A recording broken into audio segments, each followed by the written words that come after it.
ضروری کیوں ہے، اس کی ہمارے پاس ریکوائرمنٹ کیوں ہونی چاہیے، اس کی امپورٹنس کیا ہے؟ ایک تو اس کی امپورٹنس یہ ہے کہ یہ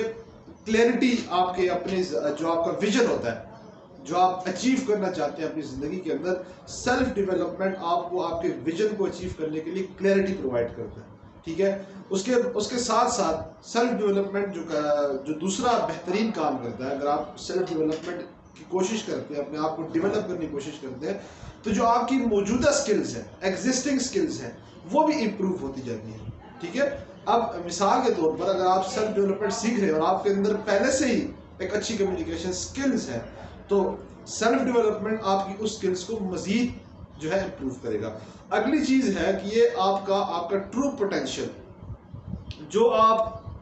جس کے لیے آپ بنے ہوئے ہو، جس کے لیے آپ کو قدرت نے بنایا ہے،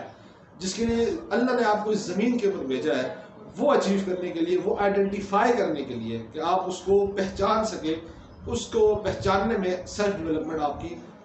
کافی حد تک مدد کرتی ہے. اور اگلی چیز جو ہے کہ سیلف ڈیولپمنٹ ضروری کیوں ہے، بیکاز یہ آپ کو ایک انر سیٹسفیکشن دیتا ہے، آپ کے اندر ایک موٹیویشن جو ہے پیدا کرتا ہے، انٹرنسک موٹیویشن، جو کہ آپ کے اندر ذات کے ساتھ منسلک ہوتی ہے. اور جو اگلی چیز ہے، last but not the least, ایک بگر پکچر کے اوپر فوکس کراتی ہے سیلف ڈیولپمنٹ. آپ ایک بڑی تصویر کو دیکھتے ہو، آپ کو جو ہے واضح ہو جاتا ہے کہ آپ نے آگے جو ہے کیا کرنا ہے، کیونکہ آج کے نوجوان کو یہ معلوم نہیں ہے کہ اس نے آنے والے وقت کے اندر کیا کرنا ہے، جبکہ سیلف ڈیولپمنٹ سے آپ جو ہے ایک بگر پکچر کے اوپر فوکس کر سکتے ہیں اور اس کو اچیو کرنے کے لیے آپ جدوجہد کر سکتے ہیں.